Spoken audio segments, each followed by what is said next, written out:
Hi, I'm Megan, flotation specialist at Helly Hansen. Today we're diving into the essentials of life jacket care. I'll guide you through life jacket checkups, when to replace your gas cylinder and rearming your life jacket. Let's start with a life jacket checkup. Check for visual wear and tear, like rips, frayed webbing or cracked buckles.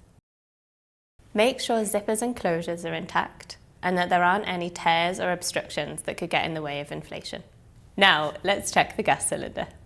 For both automatic and manual systems, the process is the same. First, look for the green cap on the inflation mechanism. If the cap is present, it is unused. If missing, it's been used, and the cylinder and mechanism need replacing. This is what we call rearming. Next, your annual weight check of the gas cylinder. There are two weights shown on the cylinder. The lighter weight indicates the amount of compressed gas within the cylinder, whereas the heavier weight is the total weight, and this is the one that you need to pay attention to.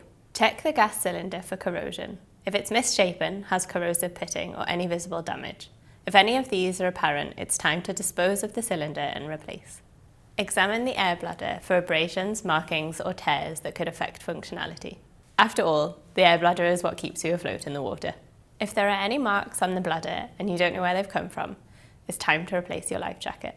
It's also a good idea to conduct an inflation test. For more information on how to do this, refer to the manufacturer recommendations. While examining the air bladder, if you have any concerns or spot any damage before using your life jacket, take it to an authorised service provider for an inspection. An authorised service provider is a certified location or centre recognised by the life jacket manufacturer for inspections, maintenance and repairs. Ensure the bladder is fully deflated by inserting the end cap into the oral inflation tube. Repack the life jacket correctly by following the manufacturer's instructions. This is crucial for ensuring correct inflation. I want to walk you through two types of inflation mechanisms you'll commonly find.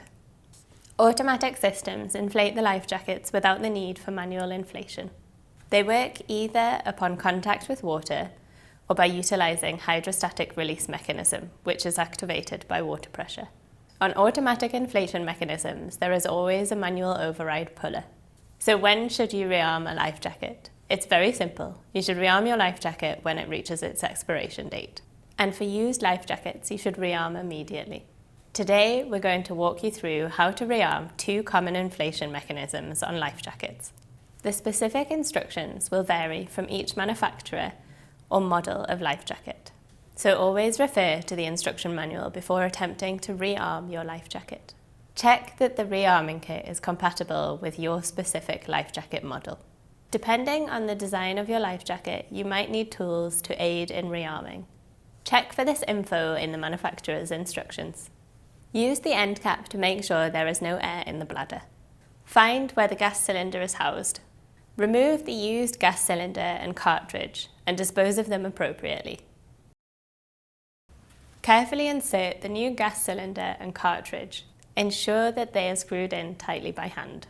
Once you've inserted the new cartridge and gas cylinder, you're ready to repack.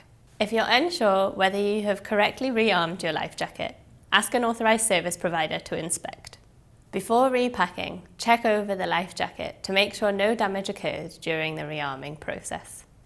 Carefully repack your life jacket following the instructions from the manufacturer.